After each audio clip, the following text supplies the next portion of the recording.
말씀은 그 예수님의 모욕과 골고다 이와 같은 제목을 가지고 하나님의 말씀을 전해드리겠습니다.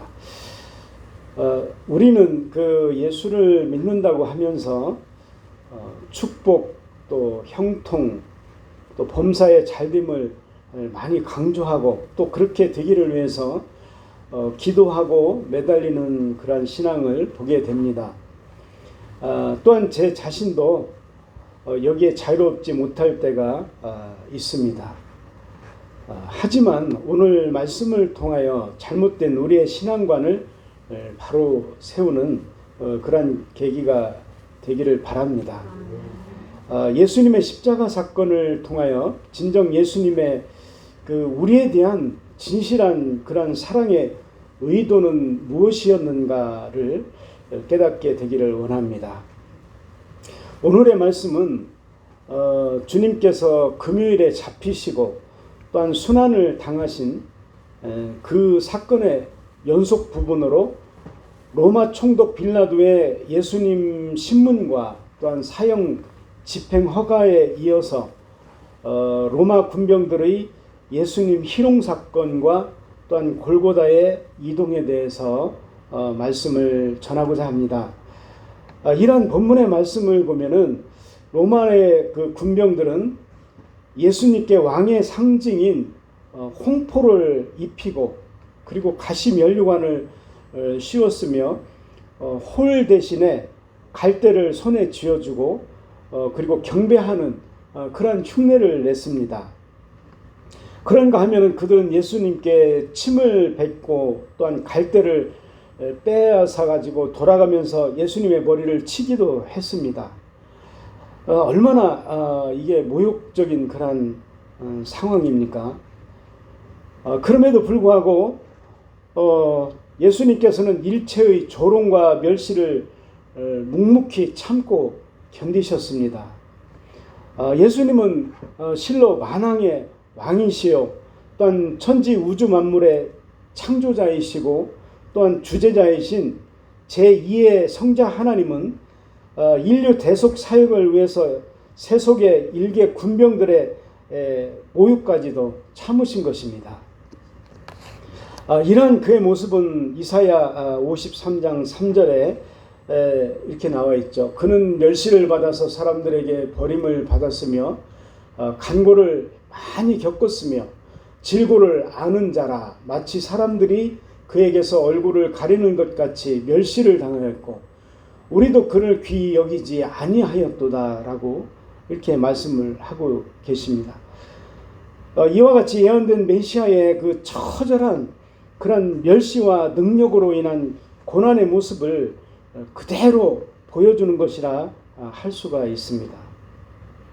한편 우리가 여기서 간과해서는 안 될 그런 사실은 예수님께서는 그것이 비록 조롱이다 할지라도 또한 로마 군병들로부터 유대인의 왕으로 경배를 받으셨다는 그런 사실입니다.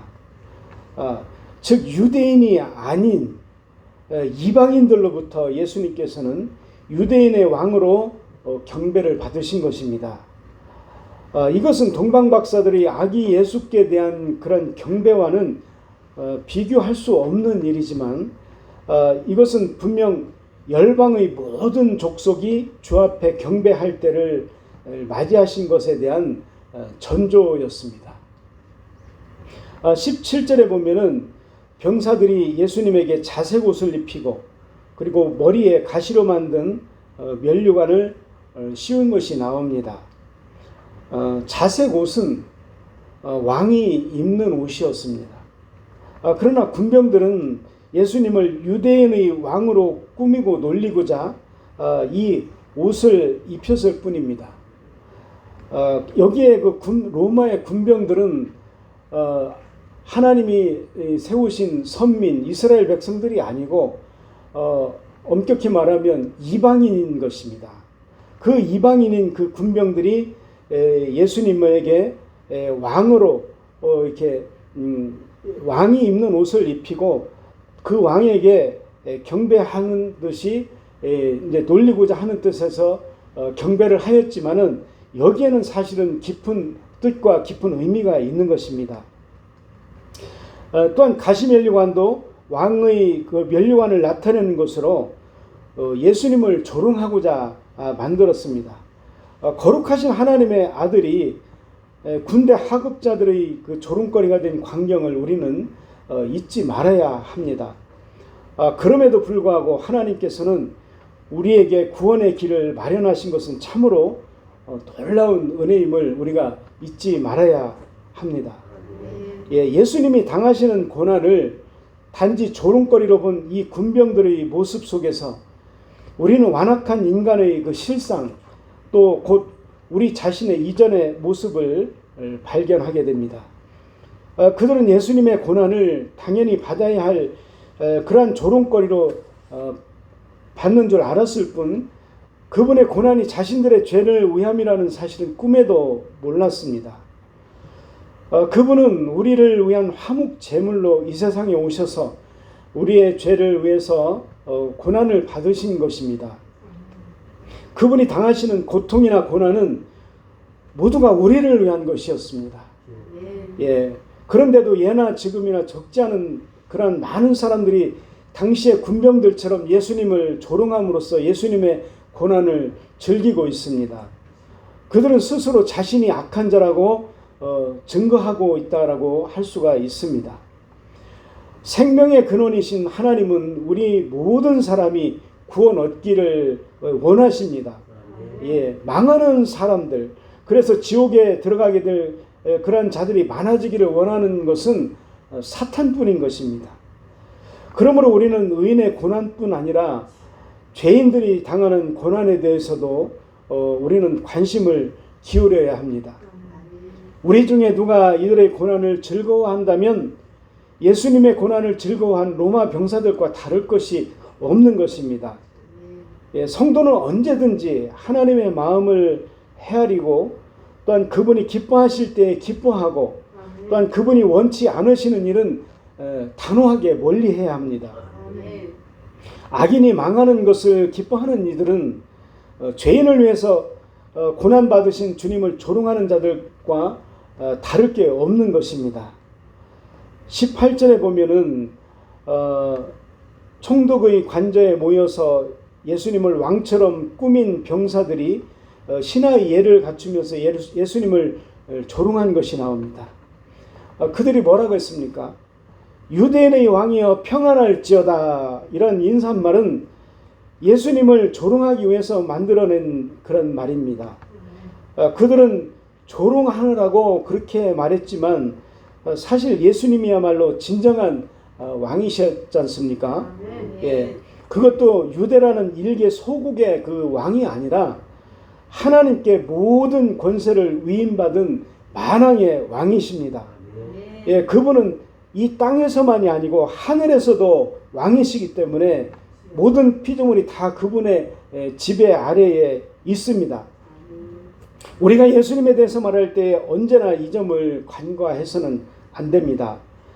그분이 왕이시라는 사실은 우리가 모두 예수님의 권세 아래에 있음을 나타냅니다. 예수님을 조롱한 저 병사들이 이 사실을 알았더라면 아마 그들은 두려워서 떨면서 주님께 진심으로 은혜를 구하게 되었을 것입니다. 그들은 예수님을 보기는 했어도 사형수로서의 예수의 외면만 보았으므로 그분이 자신을 구원할 유일한 구주이심을 전혀 발견하지 못했으며 그로 인해 실패한 인생을 살고 말았습니다.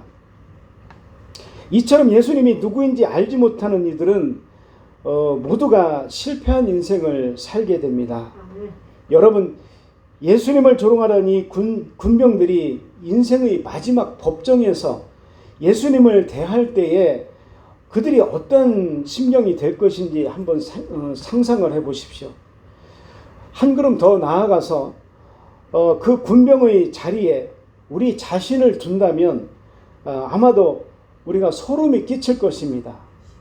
이것은 예수님을 아는 지식이 얼마나 중요한지 우리에게 절실하게 깨닫게 해주시는 것입니다. 19절을 보면은 우리가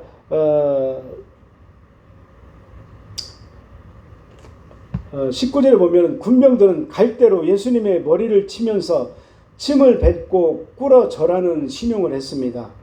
원어 성경에서 사용된 치고 뱉고 절했다는 그런 문법적 동사들이 모두 미완료 시제인 점을 감안한다면 그들은 이와 같은 행동을 한두 번만 한 것이 아니라 계속해서 지속적으로 반복한 것이 확실합니다. 예수님께서 느끼신 고통의 강도가 얼마나 심했을지 짐작이 가는 것이죠. 가시관을 쓰신 그 머리를 갈대로 칠 때 굵은 핏방울들이 흘러내렸을 것이며 군병들이 뱉는 침이 얼굴과 몸에 튈 때마다 예수님의 심정은 이루 말할 수 없이 착잡하였을 것입니다. 무지한 자들이 가하는 정말 말도 안 되는 그런 행위를 예수님은 묵묵히 참아주신 것입니다. 어느 시대에나 예수님을 모욕하는 무리는 있게 마련이며 또한 그로 인해서 우리 성도들도 고난과 모욕을 당하기도 합니다. 때로는 이러한 때에 우리는 예수님을 생각을 해야 되는 것이죠. 우리는 이러할 때 예수님을 본받아야 합니다. 예, 주님은 이러한 때에 우리가 취해야 할 태도를 친히 가르쳐 보여주신 것입니다. 마태복음 5장 11절에서 12절의 말씀을 우리 한번 같이 한번 읽어보겠습니다. 나로 말미암아 너희를 욕하고 박해하고 거짓으로 너희를 거슬려 모든 악한 말을 할 때에는 너희에게 복이 있나니 기뻐하고 즐거워하라. 하늘에서 너희의 상이 큼이라. 너희 전에 있던 선지자들도 이같이 박해하였느니라. 주님은 우리가 이러한 일을 당할 때에 기뻐하고 즐거워하라고 하십니다. 왜냐하면은 너희의 상이 하늘나라에서 크다라고 말씀을 하고 계십니다. 주님께서 묵묵히 참고 견디신 것처럼 우리도 기쁘고 즐거운 마음으로 참고 견디는 것이 주님께서 원하시는 방법입니다. 예, 우리는 예수님으로 인해서 세상으로부터 고난과 모욕을 받을 때 주님의 모범을 쫓음으로써 주님의 제자된 것을 보이고 그로 인해서 많은 영혼들이 스스로 주님 앞에 무릎을 꿇을 수 있도록 그렇게 만들어야 할 것입니다. 우리가 또한 어떻게 하든 주를 위해서 봉사할 기회를 가지는 것은 참으로 커다란 축복입니다. 21절에 보면은 구레네 사람 시몬이 병사들에게 붙잡혀서 예수님의 십자가를 대신 지고 올라가게 된 사건이 나옵니다.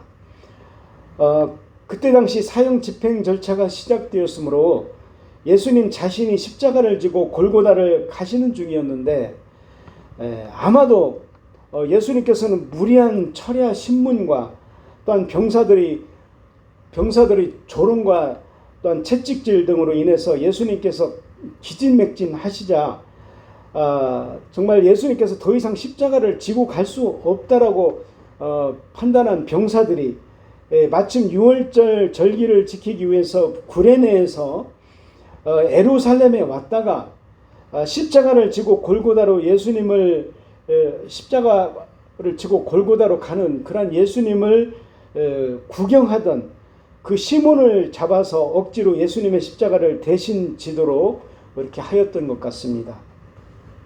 그로서는 전혀 생각하지 못한 일이었는데다 아무도 반기지 않는 그러한 일을 하게 되었으므로 억세게 재수없다는 그런 생각이 들기도 했을 것입니다.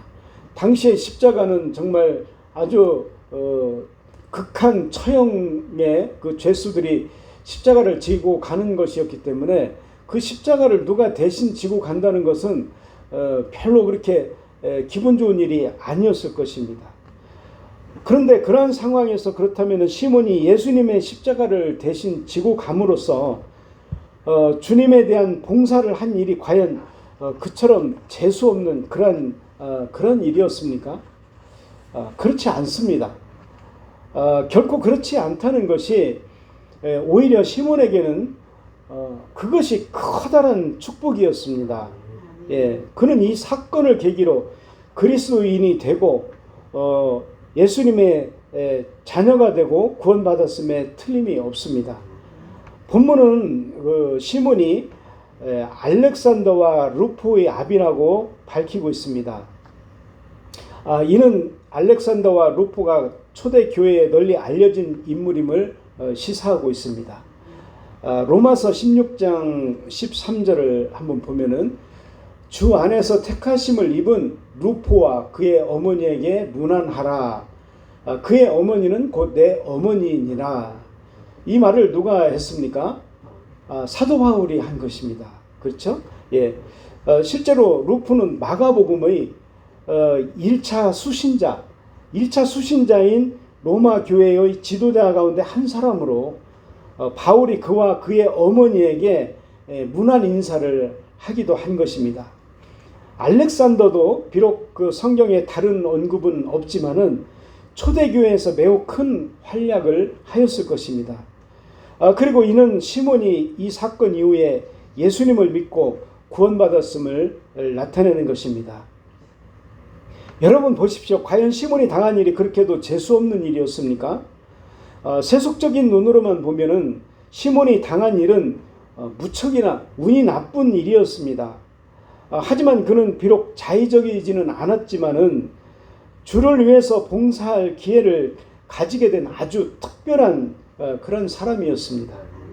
다시 말하면 그에게 주를 위해서 봉사할 기회가 주어진 것은 어쩌면 최고의 행운이었던 것입니다. 예, 이 일은 선택된 이들만 할 수 있는 아주 매우 특별한 그런 일이었던 것이죠.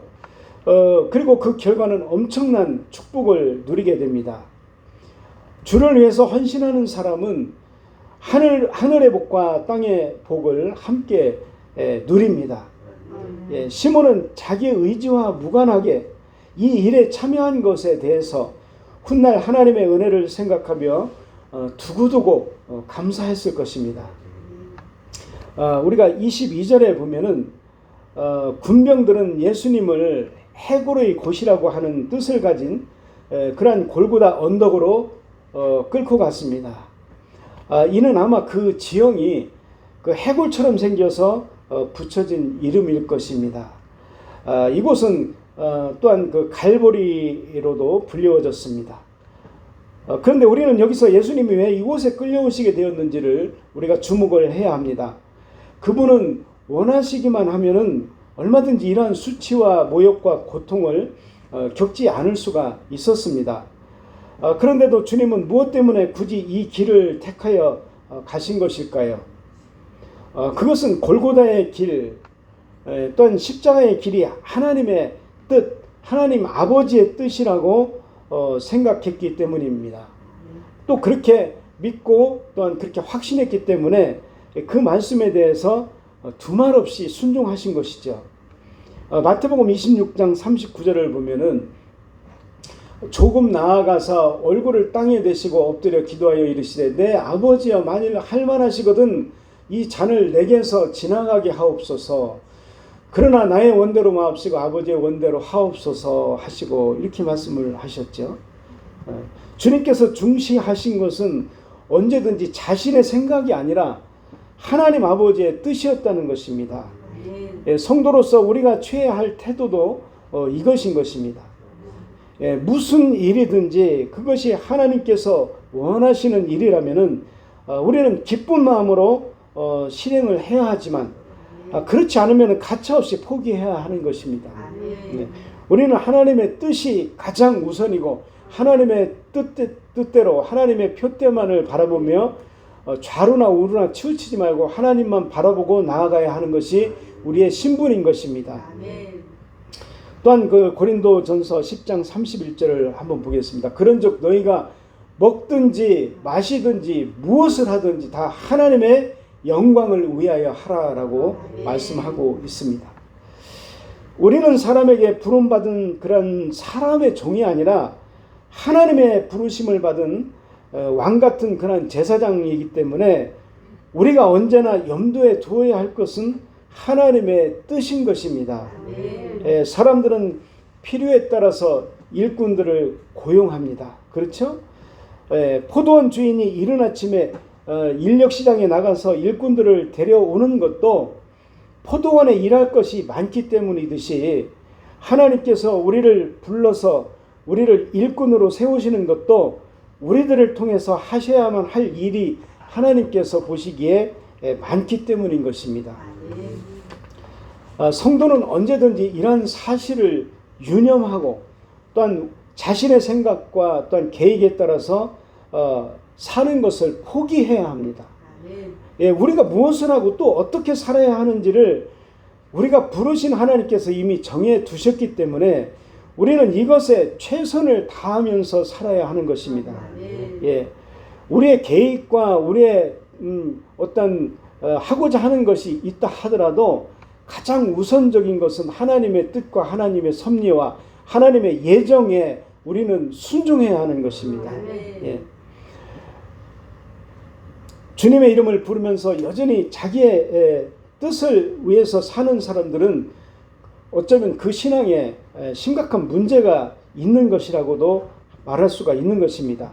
왜냐하면은 군인이 되면은 누구나 그 순간부터 이전의 생활 습관을 버리고 군대의 규율에 적응해야 하는 것입니다.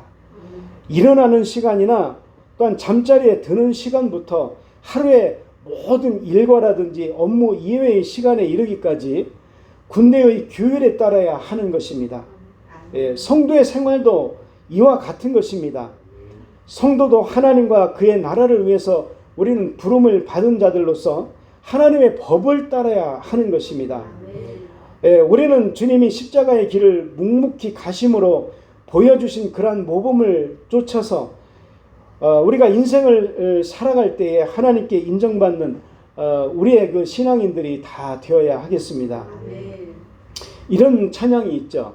영국의 유명한 찬송 시인인 프랜시스 리들리 하버갈이라는 사람은 주님의 고난당하심과 관련하여서 노래하기를 너 위해서 몸을 주건만 날 무엇 주느냐, 너 위해서 몸을 주건만 날 무엇 주느냐라고 했습니다.